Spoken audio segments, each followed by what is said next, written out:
Ladies and gentlemen, welcome back to Joe and Reese's Pickle and Boot Shop, a diabolical brainwashing machine. I don't think we've actually said the full title in quite a few amounts of shows. I'm pretty sure people forgot. They were just like, "What is this? A podcast?" I feel. Is this feel a like podcast or a bodcast? I mean, you know what I mean? What? Is it? Yeah. Is this a crowd or an oil painting? Hello, is this thing on? Hello. That's what they've been saying. That's what all the diabolical discussion boards have been about. Yeah, but they're like, "Why is my brain so clean? It's as if it's been washed." Well, we're here to tell you that this is why.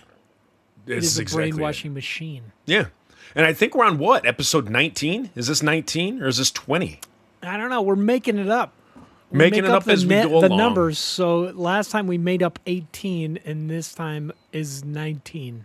Okay. We're sticking with that. All right. So today we're talking hotels. We're going to talk about the good hotels. We're going to save some of the bad hotel stories for the paid stuff. But yeah, so we're going to jump right into it. I want to ask you, when you started with Five Run, you first started going to hotels. Yeah. Did you find it next to impossible? Like, because again, we're from ska bands. We're not a little 3-piece punk outfit like magnified poop, right? So Oh my gosh. so I'm offended, Joe. yeah. So Mike Herrera and the boys, like they're a 3-piece. So it had to be awesome for them to like pay $89 and get a hotel room, where the rest of us had to get, 6 or 7. How was that with you guys? How'd you guys sleep? How'd you break up into groups? Who was your bunkmates? I just want to say, I think the worst thing with Magnified Pod is they have to fight over who gets to sleep with Yuri. That's the worst. Yeah. Because drummers have cold feet. They do. Cold, clammy feet. I'm eating, I apologize if you can hear me, listeners. I'm eating Australian licorice. I love it. Oh man, I love that too. The soft stuff, and I got mango. Oh, do you like the black Australian licorice? It's okay. It's not that I You don't eat like it. black licorice though. Yes, I do. I'm woke. It's a thing. Yeah, it's part of being woke. Mm-hmm. If you guys want to be woke and whatever hip. Yep. You listen to Carl Malone. Yep. Post Malone. Post Carl Either Malone. one. Post Carl Malone. You The eat mailbag. black licorice. The mailbag. Eat black licorice, and My problem is I'll start eating licorice and somebody will have to tell me what color it is because I can't tell if it's black licorice or Asian licorice. Or yeah. No, I know, because that Filipino you're sensitive Hispanic, to the different Chilean. colors. Yeah, Argentinian. I can't. can't do it. It's all the same to me because I look at it through the eyes of Jesus. Yeah, and when Jesus eats licorice, he doesn't see culture. That's right. In fact, that should be on a shirt. Yeah, I think that what I just said, though, is mildly offensive because some people want their culture to be seen, like that's their identity. And I totally just was like, But isn't that what we're going for right now? Like, isn't that what the Not world is seeing going it? for? Is we're trying to make everyone the same person? I thought think that's what it was. That's what the Nazis were trying to do. Yeah, I thought that's what They're like the like, world is trying to do. Like everyone has to have let's the same sense try. of humor. Everyone has to dress the same. That's what I thought. That's what I thought woke culture was. You can't joke anymore. I don't know. Who knows? Woke culture is basically cultural eugenics. I Is that what want we're saying? I want yoke culture. Yoke. I want to be yoke. Like preserved duck eggs. Balut. More omelets in my life. I want to be yoke. I agree with that. I would also like that. Yeah. I apologize to anyone who has an egg allergy. So, what are we talking about? Hotels? Hotels. How we usually divide it up in hotels. Yeah, because you guys, tell me, tell the listeners, you don't have to just tell me, but tell our listeners, like, how you guys first started with Yeah. with doing that, how many rooms you guys had to get, and some of your better hotels that you enjoyed staying at. So I think we talked about this, dude. I'm confused because I can't remember if this was the episode that was lost to time that I talked about this, or last week. We started out talking about hotels, Right. and I think I said the first time we stayed in a hotel was in Raton, New Mexico, or just south of Raton. We were driving back from making our demo with Joey Belleville in Albuquerque, which is a great story in itself because we went down there. Joey was like, "Yeah, come on down. It'll be $1,200. I'll produce it for you." He knew this guy, and then so we recorded 6 songs or something. I think Yeah. it was our first time like being in the studio together, and we recorded like 6 songs, and then the dude who owned the studio closed the doors and took our master tapes. So we spent 12. He was like, "This is gold, Jerry, pure gold. I'm taking it and Disappeared. skipping out." The guy's got it somewhere, unless he just like, whatever, sold it to Walter White or something. Weird. But, So yeah. somewhere out there are lost 5-iron tapes. Yeah, we got like a rough mix from Joey, and it was enough that it started the ball. Joey showed it to people in different, like, that he knew, like, who had record companies. So, like, Okay. I think he was on Alarma. Okay. So he showed it to those dudes, and then, Michael Sean Black, who you've talked about before, he started courting us, and then this dude Alex from Flying Tart Records started, but just off of that. Okay.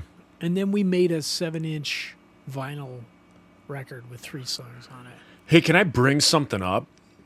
Yeah. Let's change the subject again. No, it's just something that popped in my head. So I know we wanted to end Satanism by 2022. Yeah, And then that got put on hold for something else that we were going to do. For pushing the Friar Tuck. Yes. So look. we want to get the A lot Friar of people Tuck. voted for that. Yeah. So the Friar Tuck, we're going to bring that back by 2022. And then Satanism, we're going to end that by 2023. Do we want to push that to 2024? And then maybe by 2023, we can try, like, almost do, we need to do some, like, major, like, Magnum PI work and try and find those lost tapes. Oh, wow. I feel like we keep moving the goalpost for ending Satanism, and we just need to make a decision. I think we could probably multitask. We could do both. Yeah. Okay. So that's All what right. we'll do. We'll still end Satanism by 2023. Yeah. But then we're also, like, do you think Joey has that dude's number? And we could have him on the podcast and ask. yeah, like, dude, no hard feelings. Like, we don't, well, I mean, there's none for me. There might be for you. But to just be like, hey, no hard feelings. Like, we just want, it would be great if we could get those tapes because they're like lost tapes, whatever. Yeah. And they're probably the reason is because Jesus heard us playing and he was like, this is awful. Yeah, not happening. So you're in Boca Raton, New Mexico, and you get a hotel. we got our first hotel. We all went in the same room, and it was like a Howard Johnson's or a Knight's Inn. And it was all of us, all 8 of us. And we were sleeping like in between beds or on the side of the bed. There's that spot along the one bed that's along the wall that's not near the air conditioner. Yeah. You can't sleep in that one. But the one in between the beds. and the one by the air conditioner where you get Legionnaire's disease. Yeah. Somebody there, and then somebody longwise, and then 2 people on each bed, and then I think I slept in the bathtub. That And was our the bathtub first night. time. Yeah, and I think anyone in a band should do that just to say you did. Yeah. But now I used to be 6'5", and now I'm 5'12". I Wow. cannot, because of that bathtub. Wow. Wow. So Whoa. and then you also made gin in it that night. You made bathtub gin and you shrunk yourself. It took the edge off of everything. Honey, we I was shrunk like- ourselves. I felt very sleepy after a while. I'm writing down something that you said that Oh, this is a nice. story that I'm going to tell in the paid Joe. portion because you brought up the word nights in. I have a little story. I have a little story about a nights in that is going to be delightful to say later. Chef's kiss. Joe, I appreciate your professionalism in that Thank you. you're writing, you're keeping notes. I've got a notepad right here next to me. I've had it the whole time. We're on episode 19. I've never used it the whole time. I just started using it last week. Kathleen on The Average Jerks, she always has one. And before our first show together, she was like, should I do anything? Should I like prepare for anything? I'm like, bring a notepad so you can write stuff down. And she goes, do you do that? And I'm like, yeah. So she shows up, and she has her pen and her notepad, and she's making notes so that, she doesn't do the like, wait, what was I talking about? Like she's constantly making notes, constantly doing all that stuff. And then she's like, you don't even do it? And I'm like, no. And so she's like, gosh. you're an idiot. But then I started doing it, and now it just, it works. Yeah. It's a good idea. I might write something. Yeah, we're growing up. We're growing up. I guess this is growing up. I guess this is groaning up. So, all right, now your turn. What was your first experience in a hotel as the Insiders? Our first experience in a hotel as the Insiders we were driving from Detroit out to Los Angeles, cross country. We had done things like here or there, but that one was the first memorable, more than just like we're going away for a weekend. Like this was the Insiders, we're leaving for tour. And we were to go to LA. We were going to record for like 3 weeks, 4 weeks at the Green Room. And then we were going to tour all the way home with Fold Zandura and Bloomsday Yeah. to get, we talked about them earlier, to go, back home. So we're driving from Detroit to LA, and we just wanted to get there. And there was enough of us that we could rotate driving. Again, not me. I never got to drive it. We were in a van with a trailer. And so we're driving to LA and straight through, not stopping, not doing anything like that. And again, you guys have heard me talk in past episodes that you would save all your money, and that's what you had to spend. So if we wanted a hotel room, that was coming out of our money. And so if someone was like, yeah, I don't want a hotel room, which Kyle, shocker, would occasionally do, then he just wouldn't chip money in and he would sleep in the van, and then he wouldn't be like allowed to use like the bathroom in there or anything like that. Oh. Yeah, no, yeah. I mean, that's, What if he had to take a dump? hey, but then you pay your $15 for your part of the hotel room, So anyway, we drive out there and we are getting to the point where we're starting to fight with each other in the van.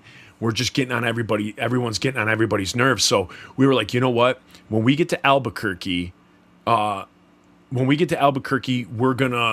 first hotel that we see, we're stopping. So we pull in. It was like a Best Western or Days Inn or something like that. Days Inn. We pull in. And this is the story that people may have heard me tell on another podcast or something in the past. But it's the hotel where as we're pulling in, we're like, all right, we don't want to do this. We want to be honest. We want to say how many people there are, but we don't have the money. So we were going to lie. And Bo and Nate were going to go in. And Bo and Nate were just going to get a hotel room. And then the rest of us were all going to sneak in. Well, when they walked in, the lady goes, oh, you guys are finally here.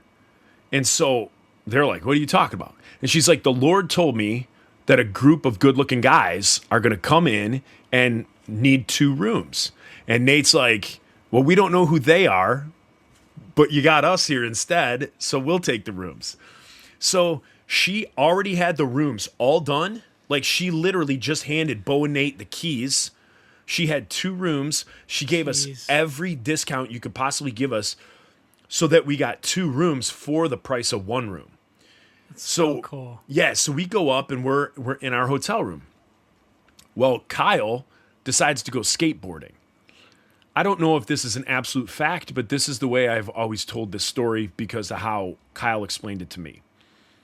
So he decided to go skating in downtown Albuquerque. Apparently, Albuquerque is built like on an angle. So like one end of the city is higher than the other. So like the whole city is just basically a ramp. Yeah. And so the hotel was at the top of that. So he skates downhill, for a few miles, goes downtown. Well, now he's got to skate back uphill for, 4 miles or something like that. I don't know how far it was. While he's downtown, a cop starts taking pictures. So Kyle's like, what in the world is this guy doing? Foreshadowing. And so he got from the front and the side. And so Kyle's like, what are you doing? The cop was like, hey, I hope you don't mind. My kid is doing a report for skateboarding in school, and they asked me if I saw any skateboarders, if I could take some pictures of them. So Kyle's like, yeah, sure. So the guy's like, well, since you let me take pictures or whatever, whatever, could I grab you a Slurpee or a pop or something like that? And Kyle's like, well, actually, you can help me out and drive me back to the hotel because this is kicking my butt, like riding my skateboard uphill. Mm-hmm. So Kyle gets in the cop car. In the back. Again, also foreshadowing. And then he gets in, and the cop brings him back to the hotel. He's like, oh, which room is yours? And Kyle's like, I don't know. We're in like 15 or 16. And the cop's like, wait a second. Which, like, we had a suicide in one of those hotel rooms. And Kyle's like, are you serious? He's like, yeah. We just last week. So I'm going to the bathroom in the hotel when Kyle comes into the room. So he starts telling. This is the one the lady gave you and prayed about? Yeah. Yeah. So Kyle comes in and he tells the story that he was skateboarding and all the stuff the cop did. And so I'm sitting there taking a dump, like listening to him tell everybody like out in the room. I'm like listening, obviously I can hear the voices through the door. And he's like, yeah. And then the cop said that like possibly one of these rooms, there was a suicide in the bathroom.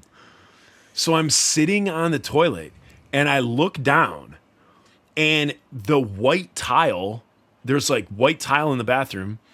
The grout in between the white tiles are just completely stained, like completely stained pink. No. And I'm like, what? No. And I look on the wall. Behind the door. And there's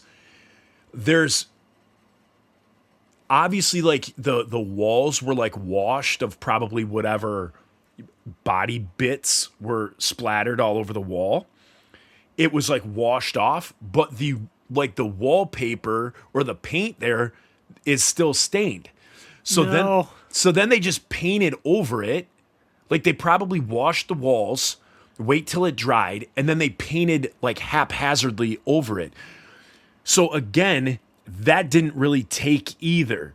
So I'm now looking and it's like, it's this horrible paint job over just this blood splatter all over the wall. And Like an early Jackson Pollock. yeah, right there and in I the like bathroom. I can't fire the poop out fast enough to get out of the bathroom. So then I'm like, guys. So I finish and I'm like, guys, get in. So they all come in. I'm like, look, dude, this is where it happened. And so again, like we're like looking at the grout, like the grout's all stained, the wall is all stained. It was something. So that's my first memory of the first hotel. Again, we probably stayed in a handful before that, but I don't remember any of those. That was like the first. We had left for Los Angeles. We're starting our career and our nationwide tour and going to record, and then we stop and we get that. So that was our bon voyage for the insiders moment. Farewell, Michigan. Yeah. Hello, Welcome New Mexico. to Albuquerque. Yeah. Now that's kind of a goofy story, but do you have like any stories, or what were like some of the nicest hotels you've stayed in? I think the weirdest thing about having this conversation is we've already had it. I know. Like, you just told me that story like a week and a half ago, and I can't remember if it's on the Lost podcast or the one from last week. It wasn't the one from last week, because last week I think you started it by telling the story that you told a few moments ago, but Last then we week? just. I did. Yeah, and then we just went on to like staying at billets homes and like crashing on floors. Right.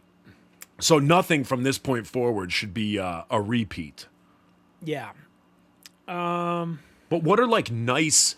Did you ever have like really nice stays where you're like, oh my gosh, like this is? A few times. I want to regurgitate the story that I told on the Lost podcast. Yes. Which was the worst hotel I think we've ever stayed at. And it was so once we started going in Five Iron, we were able to put in our writer that we got 2 or 3 hotel rooms, and we had figured out like how to sleep. It made it complicated because we had Leonore in the band. Joe's still there. Oh, good. Okay. So we had Leonore, and so all of us could technically share a bed, and it wasn't like jeopardizing our Christianity unless we were sharing one with Leonore. So she always had her own bed. Oh, because I'd be handsy. Yeah. I would have been all handsy with her. I mean, no, we did not. Nobody in the band was handsy with her. Except for Micah. I think we'll save that for another podcast. It wasn't Micah. And it wasn't me.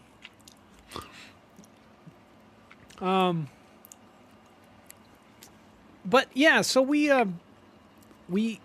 usually got 3 hotel rooms, and because Leonore and Micah were cousins, they would get their own hotel room, and like it worked out. I think there was just a tad bit of resentment because Leonore, she's very sweet and always like she's super nice. She is like the most gregarious person I've ever met in my life. She loves people. Like she just loves being outgoing and talking to people and talking and just any time we played, she'd put like 10 people on the guest list because she knew 10 people in that town. She was good friends with them. Like it was super cool, except for me, who's like really introverted, and then you just be like, why are these 10 people in the dressing room? In the green room. Right. And I don't know if she'll ever hear this, but like I should, and I do apologize to her because I'm always this person that like I get anxious when there's too many people for too long, and she's super outgoing. Like, it doesn't bother her at all. It wouldn't bother her at all to sleep on a new person's floor or at a new person's house with that new person in their bed, like, every night. You know, like, where I'm just like, it gives me so much anxiety. So usually we would give she and Micah their own room. And it was a sweet deal for Micah because he never had to sleep on the floor or cuddle with another person. And so, you know, like, in our band, you figured out who you were good with sleeping with Yes. early on, because you only got a couple hotel rooms or one hotel room, and you'd be like, well, what we found out is Brad and Andy prefer to sleep together. Oh. Even if you give them their own room, Yeah. usually they sleep in the same bed. If they go into a room that has 10 beds, 9 of them you don't have to make the next day. Right. They love each other and they sleep together all the time. They probably do it now. Yeah. Like, hey, they're what are you probably doing just having- Friday? Nothing. Want to watch Wanna Endgame? cuddle? Watch Endgame and cuddle. Yeah. And they're doing it right now. So, you know, like, you tried it out, like sleeping with Scott or Andy. Andy, like, I don't know how Brad does it because Andy never stops moving. He has, like, he's always got one leg that's just jiggling all the time. So Restless if you leg sleep syndrome. with him, you're just like, why is the bed moving? All night. Like, Andy's that's just funny. jiggling, even if you don't touch each other. So it usually ended up being Micah and Leonor got a room. They got their own bed. They're cousins. There's nothing funny going on. The whole of Five Iron, except for maybe one time in Spain, which I will say for another podcast. But like, so we, and it didn't involve me. I'm going to tell you that right now. So, but like, Leonor, Micah, one hotel room, and then Brad and Andy, you knew, were going to sleep together. So it was usually Brad and Andy and who else is in my band? Brad and Andy. Scott, Sonny, Scott was not in the band. Keith. When Scott was in the band, I think he would go with those guys. We'd switch it around a lot more because it was early on. It was usually Brad and Andy and Dennis. Yeah. And then it would be Keith and I and Sonny. And Keith and I and Sonny had worked it out where one of us, because we did not sleep well together, you wouldn't get a good night's sleep. So one of us would switch out and sleep on the floor. And it was a good program because we're young and you could sleep on the floor. And I think we brought like one of those Thermarest pads. Yeah. 'Cause we're all from Colorado. They issue you one of those when you like get to middle school. Okay. Like, here's your sleeping bag and your tent and compass and a Thermarest. And you're from Colorado now. Yeah. And some freeze Here's a dried bag stew. of Gorp. Yeah. So we had these things. They're sweet because they roll up. You can put it under the seat in the van, or, you know, like where it packs on the bus. So it would be the three of us, and we would rotate who would sleep on the floor. And there were, like I said before, there was only 4 of us that drove. We got that school bus like right before the Scoggins Racism tour, and it totally doubled the length of our band because we had places to sleep, and Yeah. it was, you know, like you had a captain's chair when you woke up. Everybody had their own chair unless you were driving, and there was only 4 of us that could drive that thing. Not because it was like you had to have a CDL, because it had a toilet in it and bunks and a generator, Oh, wow. maybe a sink. Wow. Sink in the toilet we never used because we never wanted to mess with that stuff. But it classified it as an RV, which meant you just had to have a normal driver's license. Right. So I would drive it. Keith would drive it. Micah would drive it, and Dennis. And then later, I think Andy drove it some. Leonore had a lot of accidents early on. And a lot. Like weekly, she'd wreck her car. And so we were just like, no, Leonore. No, not doing it. Yeah, and we first started the band. Andy was working for his dad as a bricklayer, and it made him narcoleptic. He would fall asleep. He'd walk into the house we all lived in and fall asleep as he was walking in. He would just be like, oh, I'm home. Put his stuff down and fall asleep with his feet hanging out the door. Man, that's a tough gig. You would be like, that guy's not driving. Yeah. So I think I talked about that in an earlier podcast, but it was amazing. Or he'd get halfway across the living room and just face plant. Oh, my word. It was insane. So the four of us drove, and that particular night, we had to go from somewhere, like, say, Texas, and we were crossing over to Florida, and we had, like, a day off. So we're like, let's try and make it to Florida, and we'll have a day off in Florida. Well, we got to somewhere in Alabama, and everybody was dropping, like, dozing off while you're driving. And we always had this rule where if we were driving at night, there had to be two people up. Right, exactly. So it was the guy who could drive and then one other person. So we could not stay up. Nobody was able to do it, and we're finally just like, I think I was driving and just like going to wake up the last person in there. Like, I can't wake up. And the person that was supposed to be keeping me up, Joe, you there? Yeah, I'm here. Oh no, we lost the connection.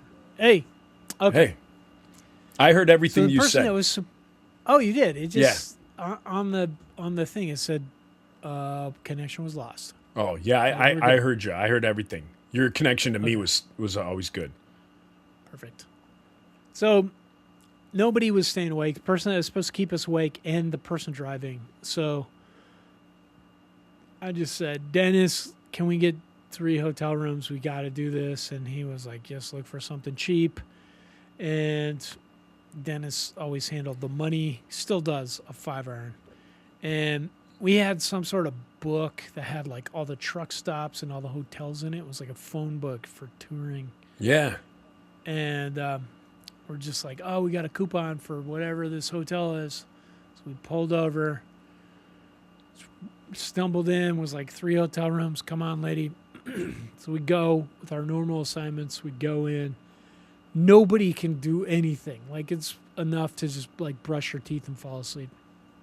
So we do fall asleep, and then just kind of woke up like when the sun hit us. Nobody turned on the air conditioning in our room. It was me and Keith and Sonny. And so you just woke up because it was Alabama in the summer and it started getting hot. And I'm waking up like slowly because it's warm. And I just remember I'm super nearsighted, so I can see things like about 6 inches from my face without my contacts in. And I'm just like, that looks like a pube.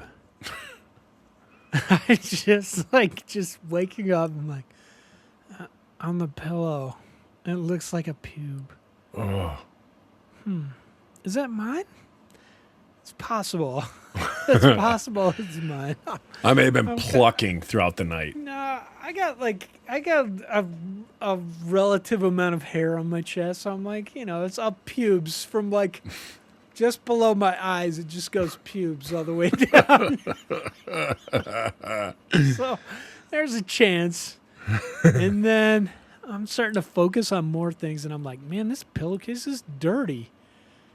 That's not my pube. And so I like sit up, put on my glasses, and then I'm looking around, and there's like some sort of red stuff splattered on the headboard and hair. There's like hair all over the bed and the bedspread and pubes and dirt. And I'm just like, oh my gosh. And I look over and Keith's asleep. on the other bed. Same thing. Just like his bed is filthier than mine. And I'm just like, oh, wake up. Everybody get up. Sonny jumps up. He's on the floor. He's like, there's bullets. Just like 8 bullets on the floor next to him. Holy and like cow. an exploded ketchup packet and more like hair and pubes. Just Oh my like- gosh. So we're just like, oh, get up. Everybody get up. Everything is filthy. I don't think this thing had been cleaned in like months. Just everywhere. Sonny was like sleeping right with his face in it. There was like, we thought it was blood, but it was just ketchup packets. Like somebody had stepped on them on purpose. All up the wall, all over. Not as good as a suicide, but It's pretty close. After that, Keith and I decided Sonny no longer had to sleep on the floor. And the reason was because he got AIDS Oh, that'll do from it. that hotel.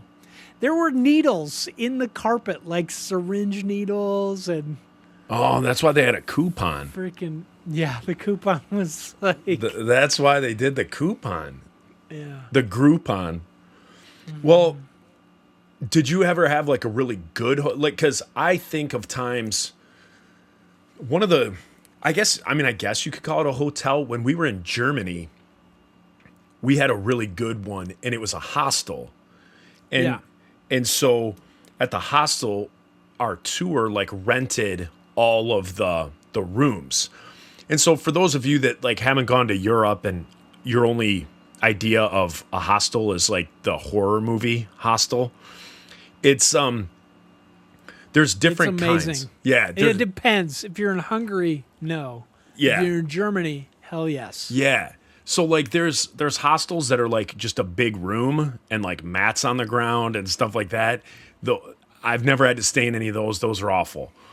I've stayed in some where you had your own like bedroom, like kind of like a little hotel area, but then there's like a public, a bathroom and a shower that is like for everybody type deal, just like you would in your normal house. So you have your own room, but then you all have to share like a bathroom. So I've been to some like that, and then I've been to some where it was like a straight up hotel. Like you got your own room, your own bathroom, but it was still a hostel. Well, the coolest one I ever stayed in was in Germany. And so we were touring with Good Weather Forecast, and we were in Germany, and north of Berlin, there's I forget the name of the city, but there's a concentration camp, like museum, in the city called Sachsenhausen. Okay. And so we went and that was like the closest concentration camp that we could like go to for like like a tourist thing. So we went and we spent like the afternoon at this concentration camp, museum and all that stuff. Then we played our show that night. And then after, the promoter took us to this hostel. Well, the hostel ended up being the house of the commander of like the concentration camp. So whatever like this like German general guy's name was, it was his house that you stay in. Well, Yeah. so the whole first floor of the house is a museum. So they have like Nazi uniforms, and it basically, if I remember right, it kind of tells the story. Like as you walk through the museum, it tells the story of like this one girl who survived. Like by the end, like she survived, but she was like one of the first like young girls there, all that stuff. So it kind of like tells her story. But there's, there's all sorts of like relics and things like that, and IDs and clothes and all this stuff from the Jews and the Germans and all that stuff. It was crazy. So the whole first floor was the museum, and then the second floor was the hostel. So it was like hotel rooms and stuff. So after the show, like we roll in, and the guy who like owns the hostel, I mean, I don't know who it was, the guy, the caretaker. We like roll in, he like gives us a key to the place and he leaves. Jeez, So it's all the insiders and then all of Good Weather Forecast. So there's probably almost 20 people with like merch guys and, crew and sound guys and all that stuff. There's probably like 20 of us in there, and we had the run of the place. So in the middle of the night, like if you wanted to go down in the museum, like after hours, like you could just walk around this place. It was so crazy.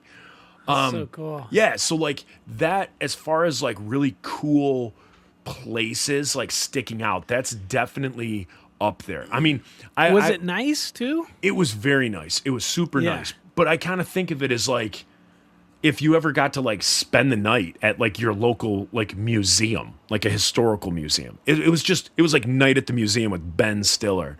It was just really cool. Like you're just in this museum and that's when you're sleeping. But then again, there was there's no one to tell us like what we could and couldn't do. It's not like someone was like banging on the ceiling like, "Hey, quiet down." It was just we had the joint. It was so cool. That was a nice one. That's awesome. We stayed at another one when we played on the 700 Club. Yeah. And we were the first, this is what they told us. We were the first alternative band to ever play on there. So like, I think as rocking as they got was like the Gaither Trio. And then because we had Skyleluja out, they had us on the show. And so that was super nice because like on the grounds of like the 700 Club, they have like their own like hotel there. So I think we came in on like let's just say a Monday. So we got in on a Monday, checked in. Tuesday was like the recording, the taping of the show and everything. And then we left on like that Wednesday. So we got to stay in this place for, 3 days we were there. They gave each one of us our own hotel room. So like each guy got their own room. It was so nice. And then and it was just like a luxury hotel. So it was super, super nice. So that was a great experience. And then when we went to play, the host of like the show that we were on, she was like Miss America or something. Like she was like a past winner. And she was like an absolute smoke show. So you're trying to like be like the best Christian guy you can be. And you got this, amazing, like beautiful Christian woman like in front of you. And you're just like, oh my gosh, keep it together. But the funny thing is the set that they built for us looked like a rooftop in like old school like New York. So it was like brick and it had like glass windows, like skylights and stuff, and everything was covered in bird crap. So when you looked at it, it looked like everything was covered in bird crap. I don't know how they didn't see it that way. Like they're like, oh, maybe they built it outside and seagulls attacked. Maybe it was. We're like, wow, this is like this is our set here. It's just a bird crap covered rooftop, and then we played our stuff. I used to have a VHS tape of it, and I don't have it anymore, but. It'd be interesting. I wonder if we'd be able to get a hold of the 700 Club and see if we can get that footage. Yeah, I think so. I can just drive up there and ask Pat Robertson. Hey, Pat. It's just at text Virginia Pat. Beach. I'll just head on over there. Yeah, just text Pat and say, hey. Pat, you know me. We good. What's a nice hotel that you can remember? So I don't remember very many. I do remember you're talking about 700 Club, which is in Virginia Beach. Did you guys ever stay at the Station 1 in Virginia Beach? Is that right on the beach? Yeah, yeah. Yes, we stayed there. It was kind of like a 1960s kind of swanky hotel. Hadn't been really upgraded, but like Christians owned it. So whoever was a promoter there, they would put you up there. Yeah, Do you remember that? Yeah. I remember playing Virginia Beach a lot for a guy named Jeff. The promoter's name was Jeff something. Okay. But I don't remember. Okay. But yes, his name probably was Jeff. But we stayed in that hotel that I believe you're talking about. That's right on the ocean. And a real cool story that I have in my life is we played there. We played like Virginia Beach, whatever, at night. The next morning, got up, went outside, watched the sun come up over the Atlantic. Yeah. Then we had to fly to California. We flew to California, and then I watched the sun set over the Pacific.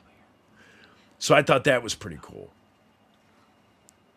That's really cool. Yeah. Erin just came back and asked if she could take a bath. Is Mom here? Okay, ask her. I love you. She didn't give a shit. She didn't love me. She just wants to take a bath. She's like, I want to take a bath, dude. And you keep saying no. Jeez. Yeah. Mom never says no. You let me live a little. Mom, can I have candy for breakfast? Yes. Yes. But make sure you put syrup on it. Yeah. Can I have this big bag of sugar? Can I have this big bag of cane sugar for breakfast? Yeah. Just make sure you put syrup on it. Just put syrup, honey. I love you. I love I all. know you do. I love all. Dad doesn't. I love all my children to have diabetes. It makes me closer with them. So, we played at that place one time. Well, no, not like we stayed there. It was January, and Joanne Luma, who is a friend of ours, I don't know if she was in with the promoter or what. She helped promote it. She got us hooked up at the Station 1. She's like, take you guys there. And then we're driving, and she's like, all the bands that stay at there's a tradition. All these Christian bands that come and they stay at this place, they all run out into the ocean. And everybody's like, well, that's crazy because it's 30 degrees out. Yeah. It's like 22, something like that. Yeah. But she's like, And she's like, but laughs it off. she goes, but they all take their clothes off and then they do it. Yeah. And then you guys do it. She steals your clothes. Yeah, exactly. No, I think she just said they all just run out there in their clothes or whatever. So everybody's like, well, that's funny because it's 22 degrees or whatever. Yeah. But I was just like, well, somebody's got to do it. Oh. And so I took the blanket out of the hotel room, and I was like, I'll just wrap myself in this when I get out. It'll warm me up. And I ran in with my clothes on. Holy crap, dude. I don't think I've ever been that cold in my life. It's just instant hypothermia. Just like instant, just like, like you couldn't breathe. Oh, your nuts just run. suck up into your body cavity. Oh, man. They have not descended still. So I ran back out, like, wrapped myself in the blanket, immediately got sick. Like, I had a cold for the rest of the tour. But it was a nice hotel. It was nice, like, right on the beach there. And, yeah, that was one of the nicer ones. I think for us, this is the sad thing. Now we still play shows.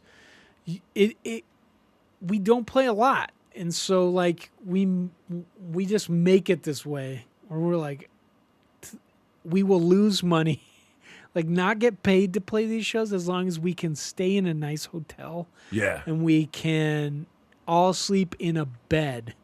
Nobody sleeps on the floor. And so we made that our thing about, like, us reforming. Because, like, for me, I talked to you a little bit. I started talking to you about this on the Lost podcast. But I dislocated my shoulder when we were filming the All That Is Good video. Okay. So for our third album, or it's an EP, I come in, I do a roll on the floor. We're supposed to look like we're breaking into this place to do a video. And you see me get up and I'm holding my arm. It's because I dislocated it. Oh. And so I'm holding my left arm. And then I was just kind of like thinking, like, I'm going to have to tell these guys I got to go to the hospital because I can't move my arm. And then I was like grabbing it and it just kind of just sucked back in, which Oh. feels worse than having your arm dislocated. Oh. So it popped out, and then it just pops out now. The other one does too. That's because you got gorilla arms. That's why your knuckles Yeah. drag on the ground when you walk. Like, I remember playing a show in Simi Valley, California, and I was like, I'm going to do this so cool move where I jump up, do the splits, and I twirl my arm around. Mm-hmm. Because I think this shit all the time when we're playing. I'm just like, we're boring. I'm going to make it crazy. And then I do something crazy. So I did this. My arm just flopped out of the socket. And it's just like hanging there. I'm singing and I can't move my arm. And it's just hanging there. We finished the song and I'm just like turning around to be like, hey, I got to go to the hospital. And it just popped back in and hurt. Like, you're just like, oh, like now they both pop out all the time, especially my left one. If I sleep on my left side, it will pop out and I'll wake up because something is pinched in there. Ugh. It's the worst. So now I'm just like, I definitely am not sleeping on the floor in a hotel room. Yeah. I'd rather be up all night because I'll not recover. All of us have like bad backs from it and stuff. So that's half the reason. That's a lot of the reason why I like refuse to do any like insider like reunion stuff to get together. Like if you guys come through Detroit, I would absolutely practice to open for you guys or anything like that. But as far as like going on a tour, the last thing I want to do is take time off of work to get into a van and then do the whole like you're either crashing at somebody's house or you're in like just some budget motel.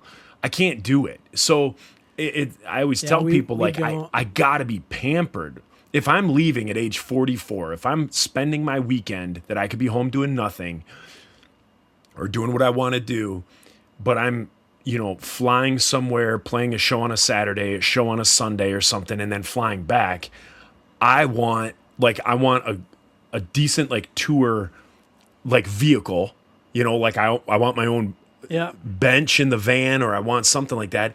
And then just like you said, like as far as a hotel goes, I want to go to a hotel that, is nice. It doesn't have to be bougie, just a nice hotel, like just something that I don't have to worry about. That doesn't have blood or cigarette butts or anything like that in it. So now, this is what's crazy. The internet has happened now. It's so easy. Like you're not questioning what your hotel is. Like, I think we book all our stuff through Hotels.com, which is freaking sweet. My wife has been booking them, and then every 10 times you book, you get a free room. Okay. So with 5 Iron, there's 8 of us, plus a sound guy. Brad and Andy's still sleep together, so we don't need an extra room. We just get 4 rooms. But like, if you set your limit at like $100, you can find easily like a Hampton Inn, someplace that's nice, has a breakfast. Yeah, like for sure. Fairfield Marriott, like some place where it's nice. Everybody gets a room. And then we just like so the shows we're playing, we'll like fly into Orlando, play, sleep. We rent 3 cars, drive the next day. Like we're not hauling a bunch of gear. We're using the back line of somebody else, or the promoter will rent stuff, and then we just like drive for 4 hours, 4 hours max. Like last time we played up in Detroit, when we saw you, we drove to Grand Rapids. Yeah. And then we just drove back to Detroit because it was cheaper to fly out of, and flew home. But sometimes we just fly out of the other town. Like the last show we did was Orlando. We flew into Orlando with MXPX, and then it was like $100. It was less than that. It was like $75 a person to fly on Southwest to Atlanta. So we just did that. We just flew. It was cheaper than our rental cars. Yeah. So we flew to Atlanta and then flew out of Atlanta. Oh, nice. It's not bad. Yeah, that's what I But- got to do. I know That's what I would like- need to get back into doing it. I know there's bands that deserve it more than Five Iron, like that have paid their dues more, but also there's plenty bands that didn't. And I feel like we did pay our dues. Definitely. I'm Definitely. like not sleeping on the floor anymore. Yeah. I can't sleep on my left side because of Five Iron. Yeah. So this is fine. Yeah. I'm gonna do it. I have well, I'll get into it on the paid part here. So we're about at an hour here, you guys. So we are going to bring the freebie section to an end. We want to tell you guys goodbye. Follow us on Instagram, on Facebook, Pickle and Boot Shop. You can follow us on Twitter at what's that? PB Boot Shop. Capital B, capital P, capital B, Oot Shop. Or the one that are, gosh dang it, I can't find it. Joe, you still there? Yeah. Okay. It got quiet because I was just Hang on. listening. I was just listening. you're so nice. Or at Pickle Boot Pod, who is our intern, Danny. Okay. And that's also a good place to find us. You can subscribe and like us on Apple Podcasts, Buzzsprout, Spotify, Stitcher, Pandora. Do you like people on Pandora? I don't know how that works. I don't know either. I think I think you like subscribe and then it alerts you as to when we post something new, Okay. like a new episode. But you guys, so get a hold of us. We like to, as far as on Instagram and Facebook, I try and handle that stuff. Usually if you message us, I get back to you I would probably say within 2 hours. I can usually answer somebody, unless I'm asleep at night. But anyways, do that, you guys. If you cannot afford to do the Patreon, the paid portion, that's okay. I always say it. I would not be able to afford to do it. But if you can't and you enjoy the show, you've gotten one good laugh or you've gotten a good story or something that you find humorous or offensive or whatever, go and rate us, give us a review on whatever streaming service you listen to, because that helps us out too as far as algorithms and all that stuff as to how you're doing. So please, please, please give us a like on those things and thumbs up. And we're going to say bye to all you freebies right now. I also forgot we were going to talk about our. We are doing a scholarship for our Patreon. Oh, It's the Teeny Pickles Dare to Dream Scholarship. So if you feel that you are worthy of a scholarship to our Patreon, just send us an email and a nude. and a nude. It's Oh my god. I don't know. Please. I like half of me is like, yeah, please do. And the other half is like, geez, please stop talking. So email us at thepickleandbootshop@gmail.com. Yeah.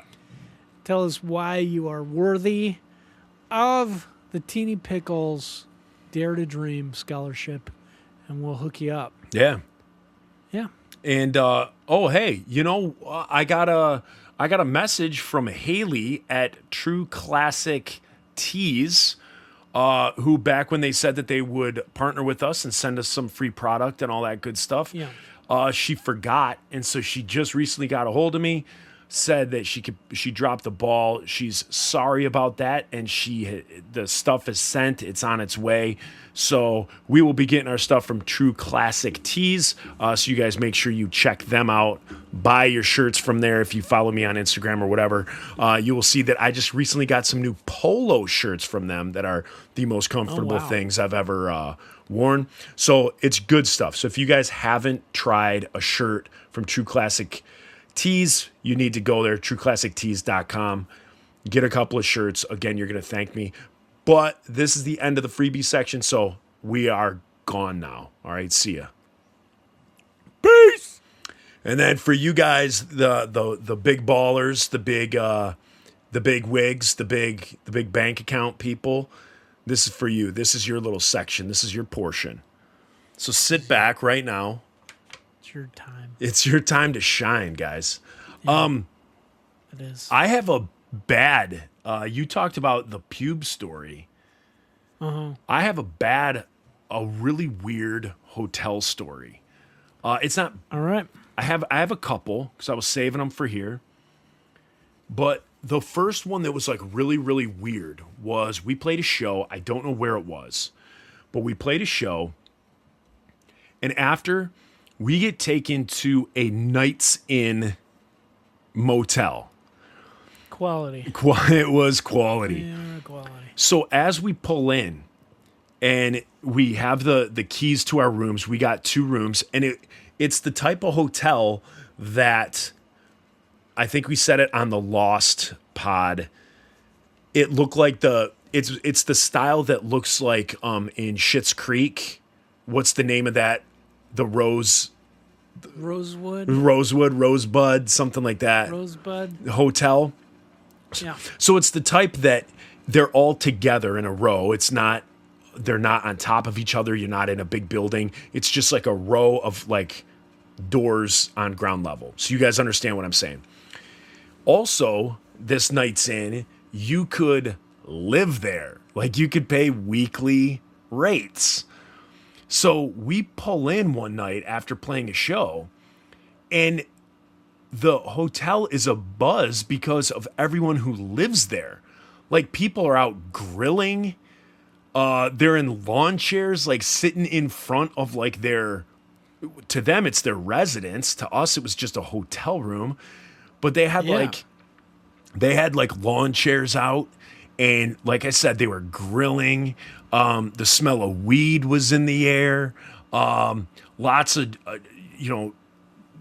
lots of drunken hooting and hollering. So we get into our rooms, and we're staying in there because, quite frankly, we were a little scared of what lurked outside. Yeah. And all of a sudden, we're sitting there, and our road manager John Hale was in the restroom. I'm like laying in bed, and someone comes and pounds on our door, and we're like, oh no, like somebody from the barbecue's gotten drunk. They want to come down here and figure out what boys are on their turf. So pounding on the door, Nate answers it. It's this woman. So again, here we go. Like every creepy horror movie starts with, some chick banging on the door. So she's talking to Nate, but she's just kind of doing like stupid conversation. She's like, oh, hey, hi. He's like, hi, what can I help you with? And she's like looking over his shoulder, like trying to see behind him. And she's like, is so-and-so there? And Nate's like, nope.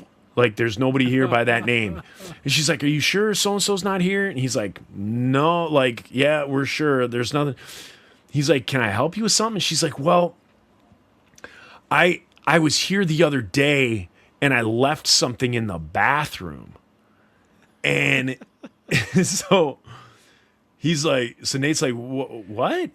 So John Hale hears this. So Johnny's in the bathroom. He comes out of the bathroom holding, she had left like a little like lingerie, like nightie on the back of the bathroom door. And so John comes out holding it like by the straps and like brings it up to her. And she was like, oh yeah, that's it. Oh, thank you so much. That's it. She's like, that's it. Thank you so much. And we were like, what in the world? Oh, another awesome thing about that Night's Inn is the only window was the bay window, like at the front next to the door, like most hotel rooms are, like, that are like that. But the other cool thing was, instead of having like paintings, like normally in a hotel room, you got a couple of like framed starving artist, like, paintings. Yes. There were none of those. Instead, what they had painted on the walls, because it was the Night's Inn, they had these paintings on the wall where it looked like the brick was exposed. Like cinder block, like brick was exposed. And you were looking out the window at like a princess or a dragon. So they photorealistic. Yeah.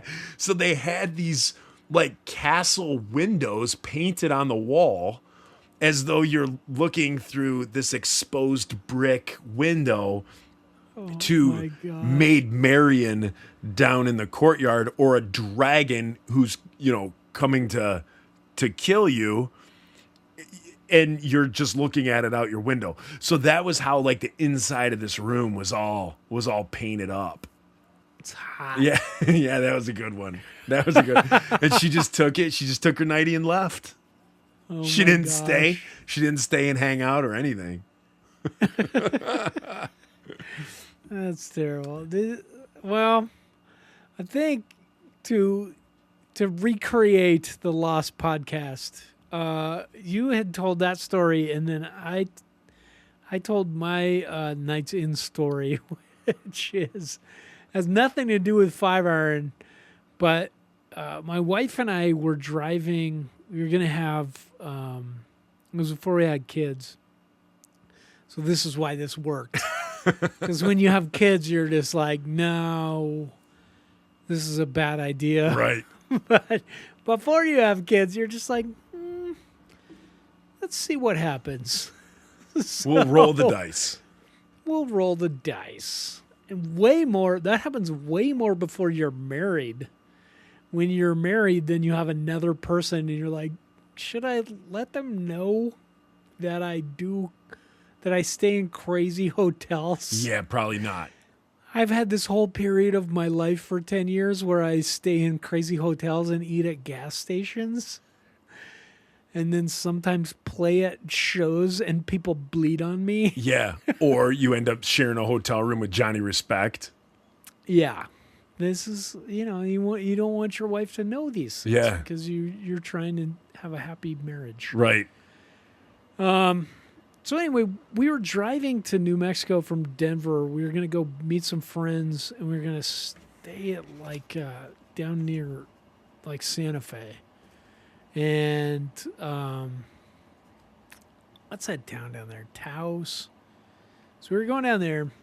Well, so we're like towards southern Colorado, and it starts just raining sheets. Like we're on the highway going like 10 miles an hour, and you can't see. It's raining so heavy.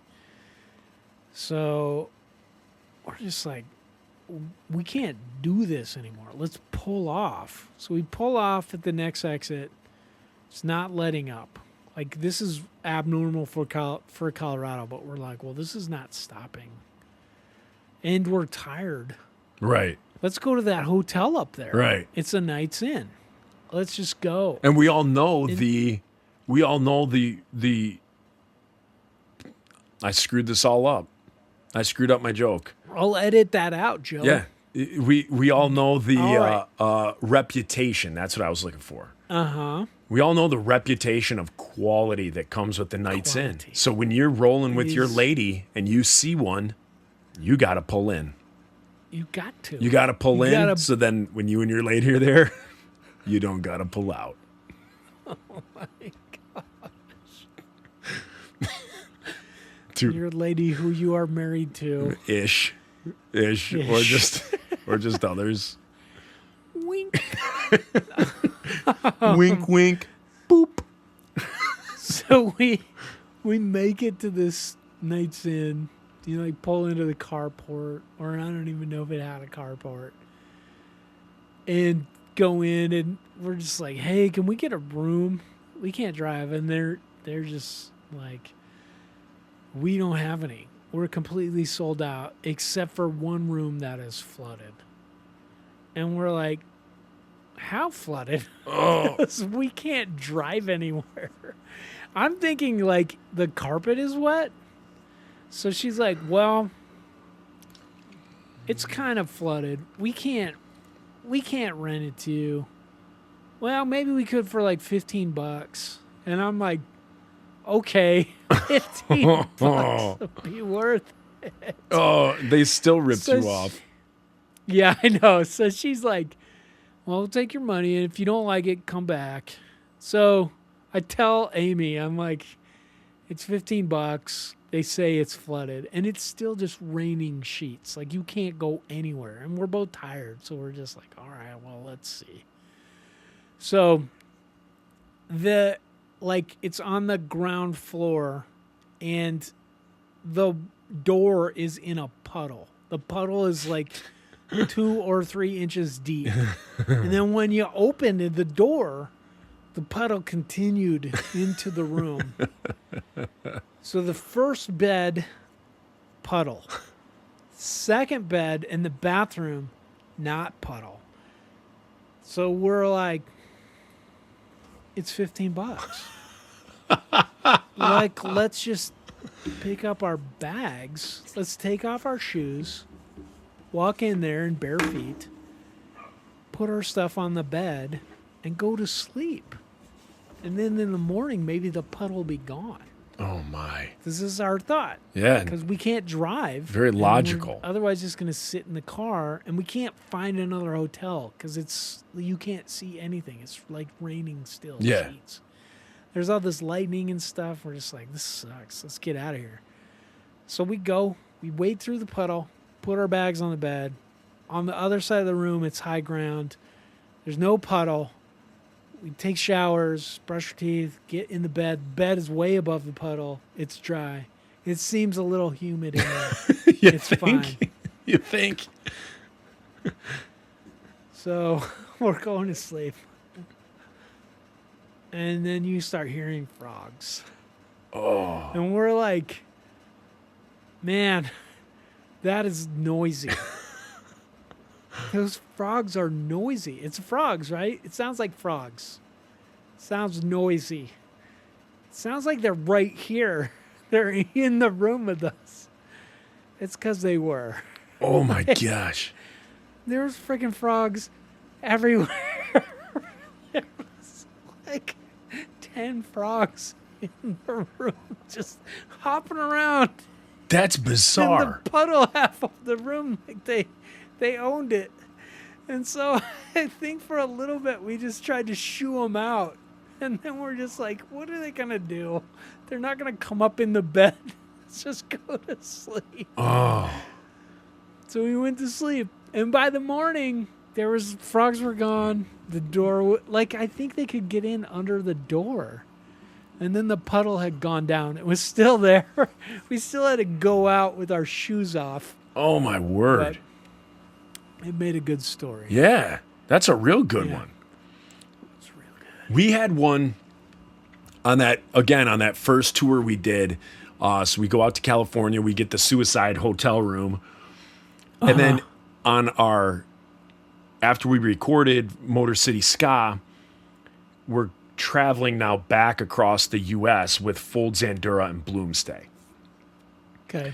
And after, say, maybe 3 weeks of the tour, we play at some show, and what I remember is we got screwed out of money. So the promoter ditched or something like that, before the show was even done, the promoter ditched, didn't pay us, and then sent us to go to the hotel. And the hotel that we were supposed to stay at, as soon as we get there, it's nasty as all get out. And Frank Lenz, who was older, he was the drummer for Fold Zandura, and he was older. Yeah. So he was in his I want to say he was in his mid 30s, and we were all in our early 20s. So he was the oldest guy on the tour. And he was like, I'm not staying here. I'm not staying here. And he goes, we're 3 weeks into this tour. Everybody's driving me nuts. So he goes, this place is a crap hole. And he's like, I'm not staying here. I'm leaving. So he gets a cab and he goes to some hotel across town where he's like, I'm paying my own money, whatever. I'm getting my own hotel. Right. So we're like, no, Frank, you don't have to do that, yada, yada.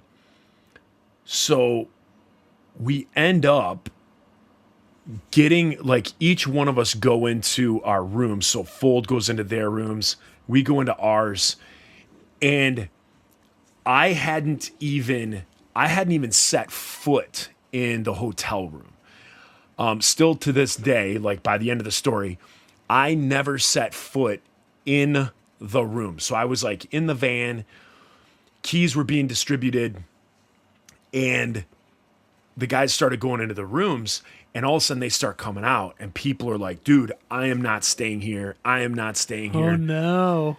So a couple of guys like in our band, like Kyle goes in, pulls the blanket back. There's blood all over the sheet.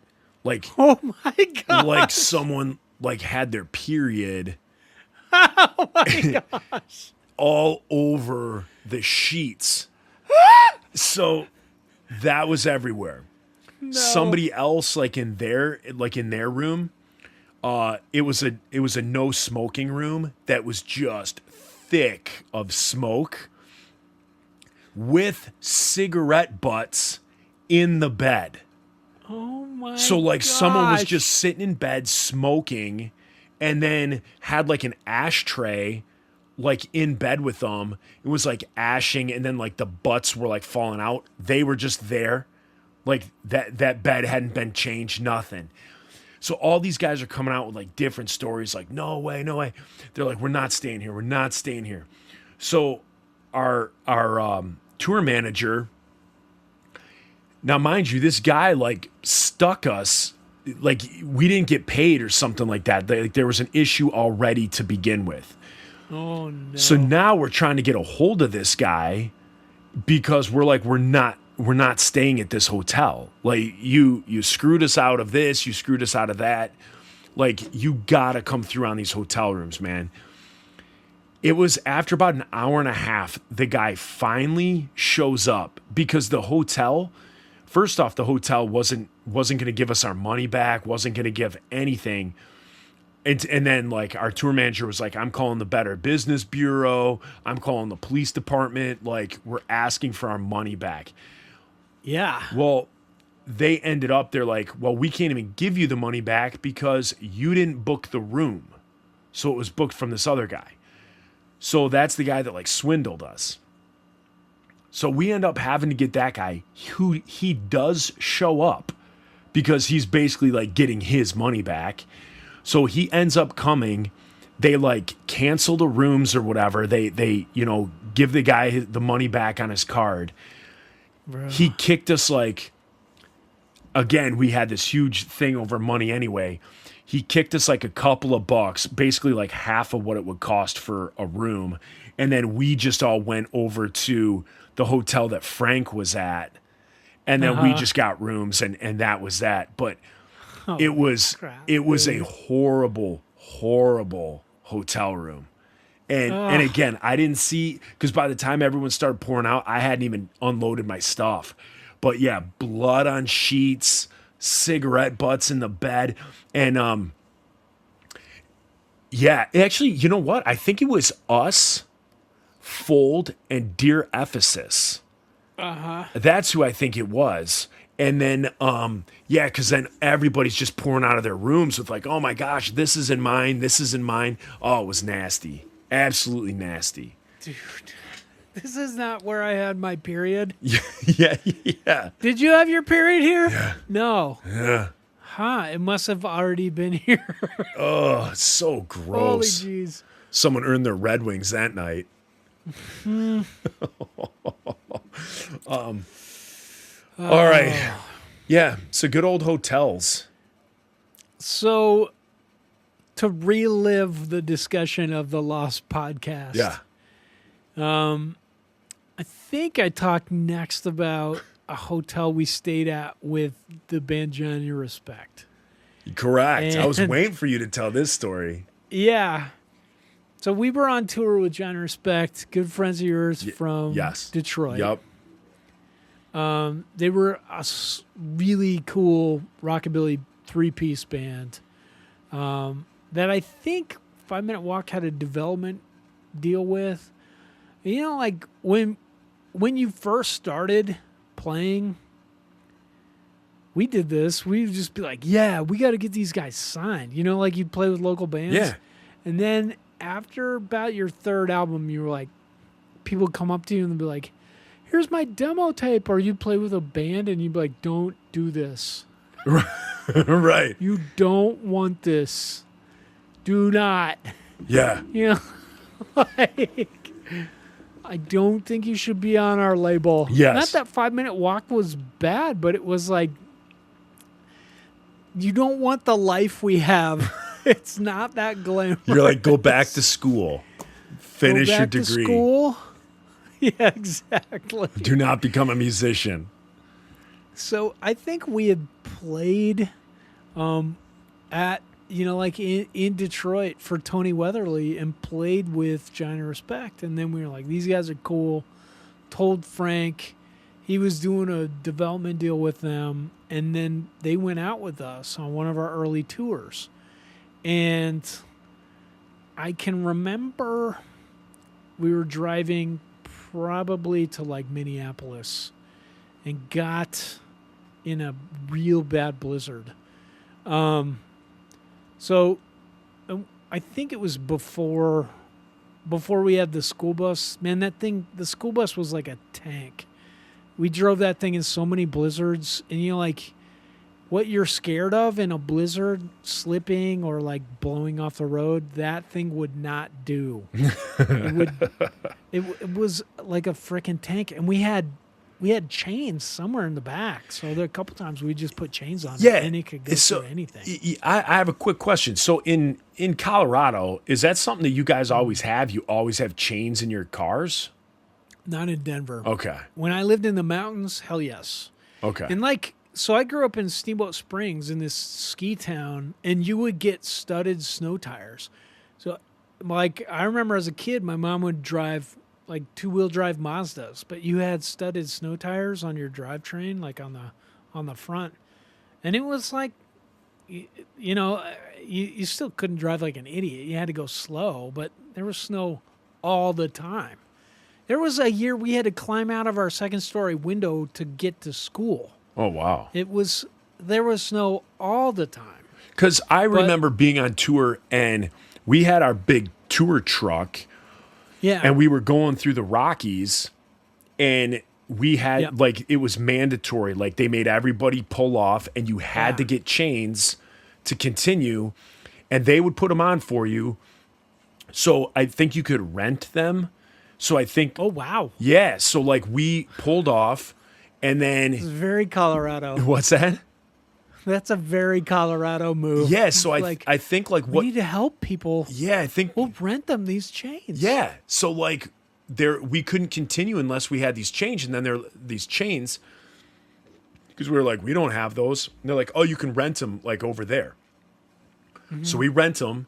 They hook them onto our tires, and then we drove through what we were supposed to drive through. And then when you get to the other side of the mountain or whatever, there was another gas station. And then that's where you dropped them off and you got your deposit back, you know, whatever the case may be. That's Yeah. So go on. So you're cool. in Minneapolis. No, it's like driving with tank treads. Once you get those things on, it's so much different. You can't slip very much. It's so much better. So anyway, I think we had our blue van, that Ford Econoline that we got from Thane. And we're somewhere driving through Minnesota and hit this blizzard, and we all pull over, found a hotel, and we're like, we just got to go in this hotel. And I think we were at this stage where we got 2 hotel rooms. So I think we all piled into 2 hotel rooms, and like Leonore got a bed, and then Brad and Annie got a bed because they slept together, and then people were on the floor. Well, I remember in those days, and for most of Five Iron in that first incarnation, I told you we had a thermarest Keith and I would bring. I don't know if we had it then, but we all had sleeping bags because you didn't know, you'd be sleeping at somebody's house or whatever. So we get in this hotel, and we're beat. Like, we're just dead tired. And we go to sleep. And I remember I was sleeping on the floor in a sleeping bag. And, you know, like I said, when you're from Colorado, they issue you one of these things. So everybody's got like a mummy bag. And it's rated below 0. Yes. Every single Coloradan has these things. Because you could go camping and it's 100 degrees and you can wake up in snow. You need this to live in Colorado. So everybody had one. We had this. And so I remember I was in my mummy sack and the freaking door would not close. So we are all dead tired. You know, like we passed out, got to this hotel, driving, you know, like we couldn't drive anymore and we're sleeping. And the door kept blowing open because the blizzard would blow it open. And then snow would blow in. Shut the And door! everybody would be like, shut the door! Like the Hateful Eight. Screaming. Yeah, it was like... Shut the door! Nail it shut! Well, you gotta use the nails! We would do that. There got to be some point where we had all fallen asleep and nobody would wake up when it would blow open. And so I remember waking up in the morning in a snowbank, like in my mummy bag. My feet were just like, the snow was covering my whole body up to my head, and I had the mummy sack around me, and just like a little spot from my face, and I was in snow. That's nuts. Totally content and warm, but the door was wide open. That's nuts. Snow had just drifted in on me, and everybody else was just like in their bed shivering, but asleep. So what got better is like we get up and we're just like, this is so crazy. You know, we slept in the blizzard. And I think we went and told the hotel, like, hey, can we get our money back? Here's what it looks like in our room. You know, like, come see. And we're telling Johnny Respect once we get to the show. And they were like, oh, man, that's crazy. We've got a crazier story. So they told us that, like, on their first tour, there's 3 of them, so they can get one room and one, you know, like 2 dudes cuddle. So they got a room, and they were like, we slept in this room. It was kind of a sketchy hotel, but we were all dead tired. And then 2 days later, we're like, gosh dang it, why does my junk itch all the time? And they're all scratching. And they're just like playing the show and just like, gosh dang it, what is wrong? Did we use like the wrong detergent or something? Like, what's going on? And they notice they're all scratching their junk all the time. So they get finished with the show, and then one of them finds out that they've got crabs from this hotel. That they all got crabs, which is lice. It's pubic lice. Yeah.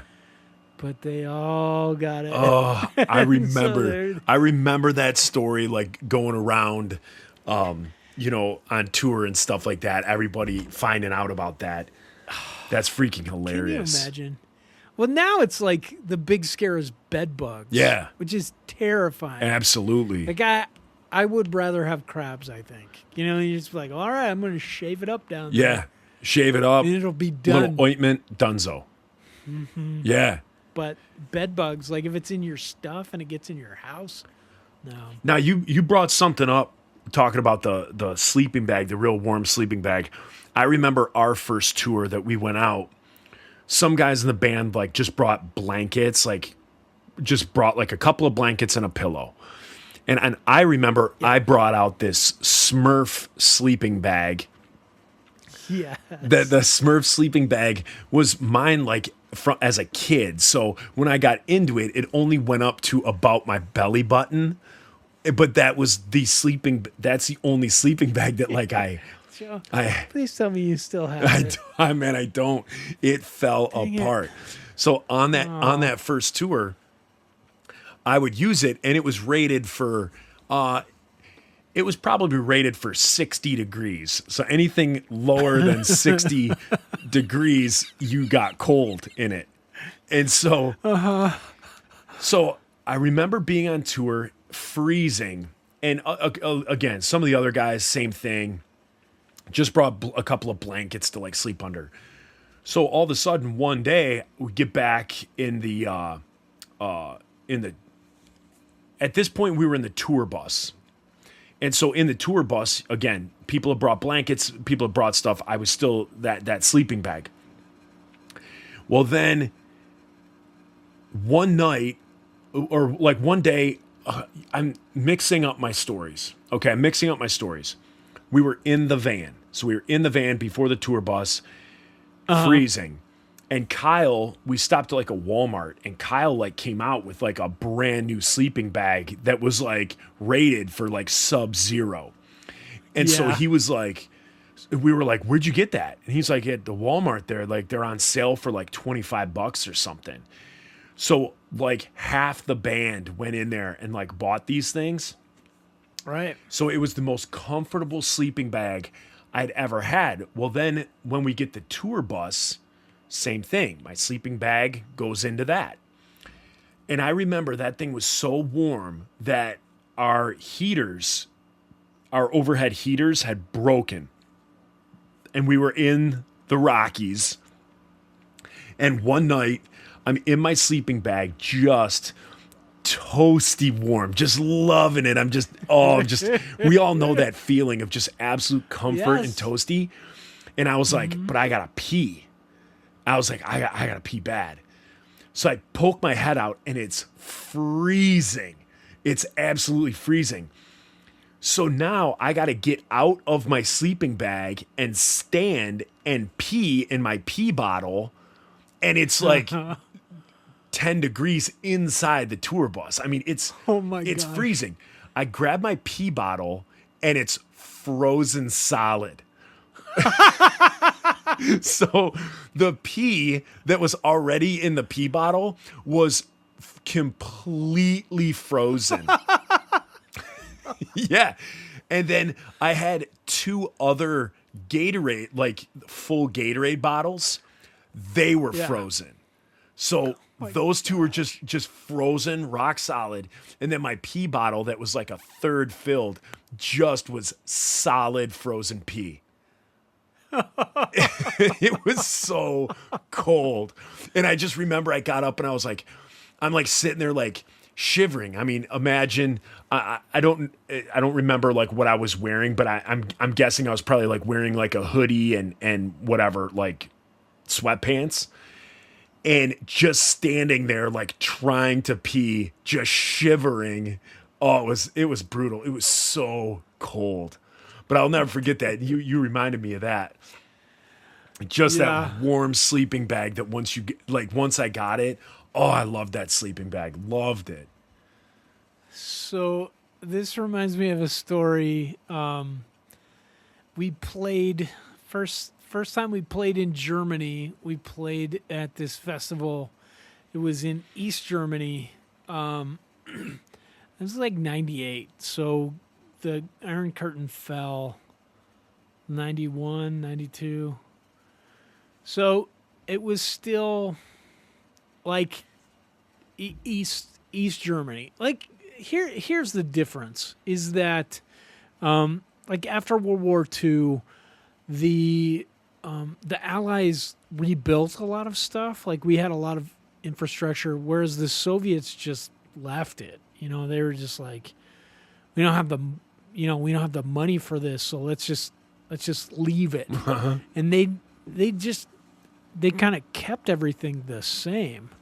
So I don't know if Eastern Germany is still like this because I haven't been in like 10 years, but it was way more like what you read in picture books, or you see The Sound of Music and you're like, oh, I think Germany is like that. People yodeling and stuff.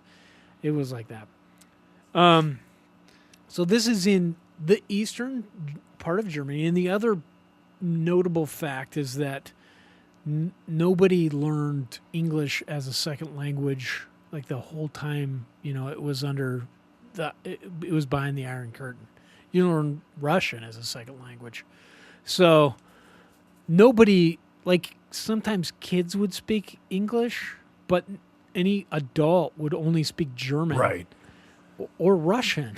And so I took 4 years of German somehow. And so we'd go and we were there, and all of a sudden I was like the translator for me and all our bands, like Stavesacre and all these bands. I was just like, yeah, I can kind of fake it. I can speak German. So translating a lot. And this festival, dude, probably outside of Cornerstone, the coolest festival ever. It was like, so it was at this fairgrounds, which makes it sound bad because fairground festivals were bad, but it was a fairground that had been like not updated since like the 1930s because it was in the, in the Soviet bloc. And so everything was old and cool. And then they had 2 stages set up, and all the bands, one, you stayed behind the stages in these old East German army tents. Okay. On cots. So they had blankets for us, like a blanket, and you're going to go on this cot. The other cool thing was that like backstage, they just had pallets of beer and cigarettes. Oh. And water. You could drink water. And Fizzy then they fed water. You. Yeah, it was fizzy It's always water. sparkling water when you're in Europe. Yeah. You're like dying of thirst on stage and you grab a water and then it's just drinking seltzer. I'm like, ugh. Oh, it was awful. Yeah. Like, ich wünsche meine Wasser ohne Gas. That's what you have to say. Yeah. Without the gas. Yes.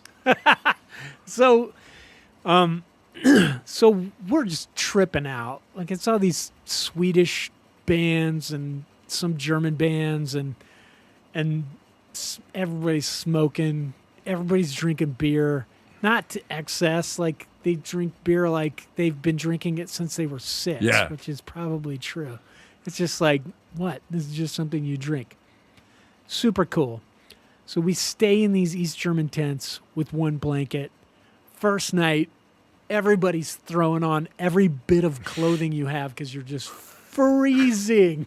It got so cold. And so we're just like, dude, we have got to fix this. So there was a guy, and he was like our runner for our band. They assigned this guy. His name's Matthias. And his English was kind of okay. So, I'm the translator, and I'm like, Matthias, we need a sleeping bag. And he's like, I don't know what that is. I'm like, Schlafsack. Do you have a Schlafsack? And he's like, oh, like there's some other German word for it. I just said sleep sack. He's like, oh, you mean this? And he's like, yes, I think there is a place. So he's going to take us to this castle where like Martin Luther stayed, and then take us to a place to get a Schlafsack. And so somehow he procures 2 cars, and he's like, somehow I get to drive. Oh. He's like, you can drive. This is also the sad thing about being the singer of your band is everybody thinks you're in charge. Yes, exactly. Yep. Which definitely is not true. Not in our case, not at all. Not in our case, not in a ska band. Yep. So I got to drive on the Autobahn, and it was freaking awesome. So we went to see this castle, and then we went to like a mall. And it was an old like Soviet bloc mall. Everything was depressing, and it was like built in the 60s. And then there was like a Hot Topic. No, there was just like Abercrombie. a store where like a guy is like whittling things, and another one where a lady like does needlepoint. And like a place where you can get goat cheese. Yeah. It was like A that. guy cobbling shoes. But then there was this. They had the West Germans have this. They have this department store called Kaufhof, and so Kaufhof had moved in, and they had a store there. But like all of East Germany was depressed economically, so all their prices had to match it. So there was just like a bin of sleeping bags, and they were $8. Oh. Like it was before they had switched over to the euro, so we're doing it in Deutschmarks, and it was like $8. We're just like, how much is this? How much? $8. Well, even if this sucks, who cares? Like I froze my ass off last night. Let's get these. So we all get them, hands down. Like swear to God, these are the best sleeping bags any of us, all of us from Colorado, have ever had. Like every one of us had sleeping bags back home that we had spent, like gone to REI or like bought the North Face thing, or your parents give it to you. They're $100, $200 sleeping bags. $8 sleeping bag from East Germany, the best. Do you still have it? And no, I'm so pissed. The only one that still has theirs is Dennis. We had like, cause we had this trailer, and it had a door on the side, so you pack all the merch in the side, and then the back was for gear, and then you'd end up, because we all slept on the floor, like you'd switch out who'd sleep on the floor, sleeping bags would be in behind that. And if something happened where you packed the trailer wrong and it started to fishtail, so trailers, if you you have to pack most of the weight ahead of the axle, or it'll start to fishtail once you start going highway speeds. Every band has done this, and so like it would happen like 3 or 4 times on a tour. Somebody pack it wrong, and then it start fishtailing, and somebody have to get in there. You pull over, tear out everything, and pack it. And we lost all the sleeping bags. Really? Like just one by one. Yeah, mine's gone. I'm so pissed. It was so good. It was like reeled down inside, and just, oh man, it was so good. It was the softest, gentlest thing. It's nice. so funny, like you talking like that, because it sounds so corny, but I think back to that sleeping bag that I have, and I'm sure listeners are listening, and if they've had a sleeping bag or even a bed like sheets or something, that you know that feeling of just like being in there, it touching your skin, and you just being like so comfy. Oh, I loved it. Yeah. I loved mine. You can't replace it. No. Now, here a little side story. When we were in the, I've never been claustrophobic, never been afraid of the dark in my life. Just, that was never a thing for me. I had a dream one night when we were on the tour bus, and I had the middle bunk at the back. So below me was Nate Sjogren, our drummer. Then I was the middle, and then above me was Kyle, our guitar player. And so I remember in the middle of the night, and then inside your bunk, you could put your curtain down. And when you put your curtain down, it didn't let any light in. It was like one of those thick curtains. So it was pitch black in the bunk. You couldn't see your hand in front of your face. Pitch black. So in the middle of the night one night, I have a dream that I am being... So in the dream, I thought it would be funny. All the guys were standing around a coffin. I thought it would be funny to get into the coffin. Now, mind you, this is a dream. I thought it would be funny to get into the coffin, and then I was going to jump out and surprise everybody and scare them.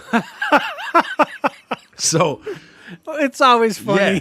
So I get in to jump out of a coffin and scare people. Yeah.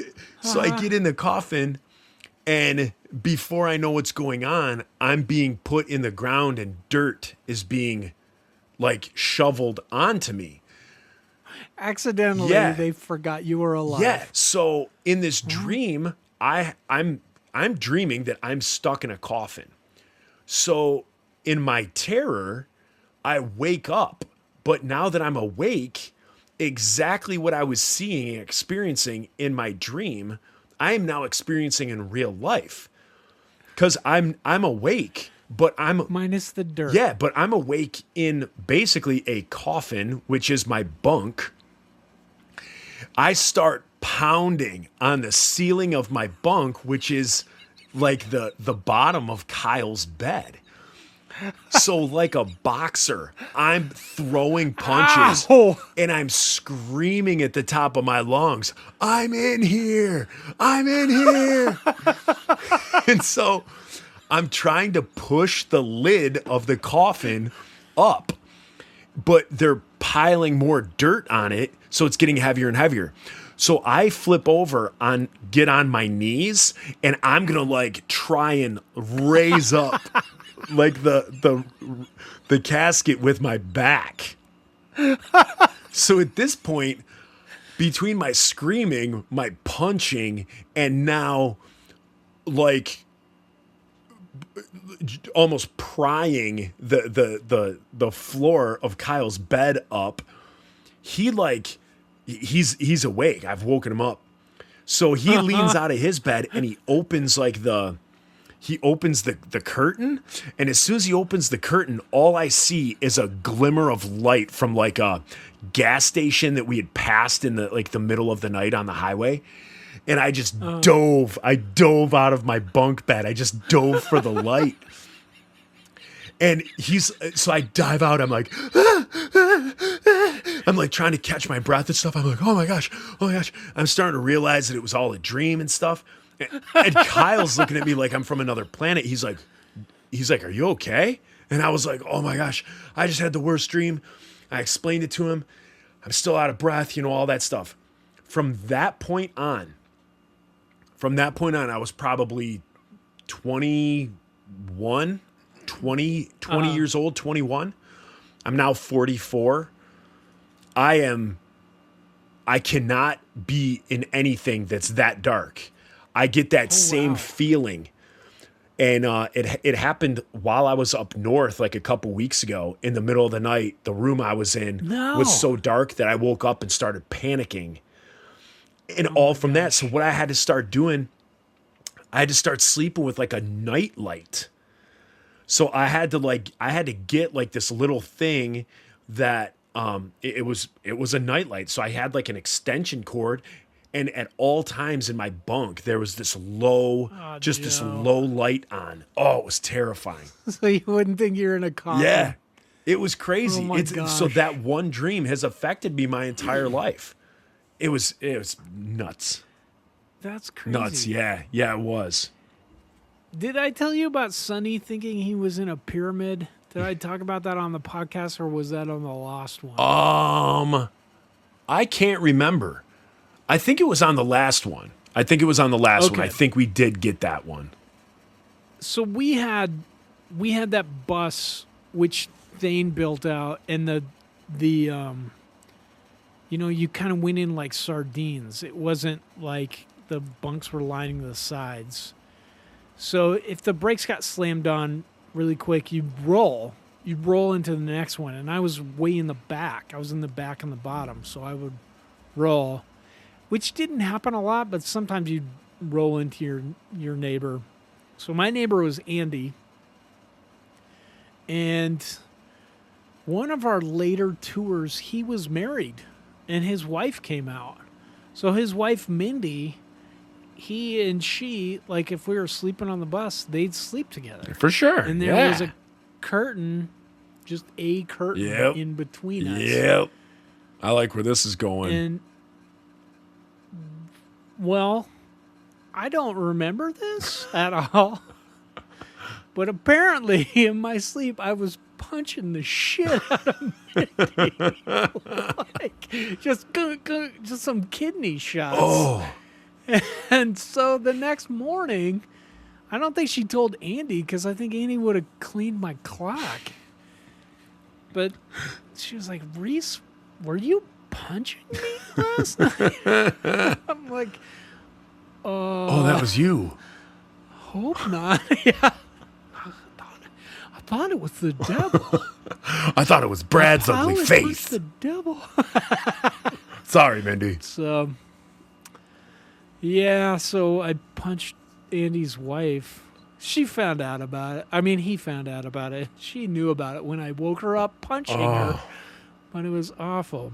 I feel so bad because who wants to sleep next to me and my sock collection? Oh, yeah, right. Right. Smells like a chlorinated pool. The socks did not make it to the dirty laundry until later. Yeah, when they could walk themselves. like Lenore, don't touch that. You'll get pregnant. Don't do it. I was doing paper mache last night. Oh my god. Yeah. Oh. That's a topic that we need to get to on the Patreons. Yeah. What we called in 5R defragging the hard drive. I don't think we called it anything. I think we absolutely hid that from each other. I don't think it was even ever discussed. You told me the most amazing story, though, about somebody having like one of those disposable cameras and turning around and flashing everybody while they were asleep. Oh, that was before the insiders. That was so me and Nate went on a trip with Nate. You're gonna tell it right now. Yeah, with Nate's older brother. And so let's save this for the episode where we talk about defragging the hard drive. Okay. Because it's such a good story. Okay. All right. That'll be the defragging podcast. It's so good. All right. Patreons, we have come to the end of the paid portion. We want to thank you guys for, again, we can't tell you enough how much we appreciate you guys contributing money to this, helping us out, do this. Again, I just feel like a broken record with each and every episode that we do. I just appreciate you guys so much for helping us out and doing this and sharing the word and spreading the word, telling other people to listen. Keep it up. We want to just keep getting bigger and bigger and bigger and make this community, this silly little group, just bigger and have a lot of fun with it. So hopefully we are going to do a Zoom call meeting that we just continue to fail to put together. But we are going to do it. I'm making a note right now. I'm writing it down. Zoom call meeting. Zoom call. Send message to Patreons. For Patreons. And so this week, Reese and I will figure out a day that works for us. And we will do that with you, with any of you guys. And hopefully you guys can all join the meeting and get in there and have a good time. So that's going to be that. Do you have anything you want to add before we go? No, I think that'll be so cool to hang out with you guys. I love, if you do message us on Patreon, we read it. When we answer back, it just says it's just the Pickle and Boot Shop. So sometimes I have to put it's me, just because I don't want Joe to have the guilt of some of the stuff I say.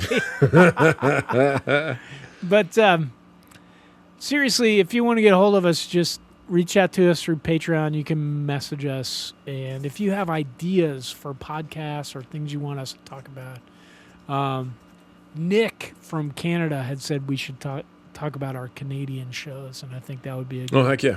podcast. Yeah, we've had some really good topics. Twice. We've had some really good topics come in from listeners. So I have a nice little list. We need to dip into those. Cool. Yeah. All right, cool. Well, we'll see you guys. Have a good one. Love you guys. Peace. All right, we did it.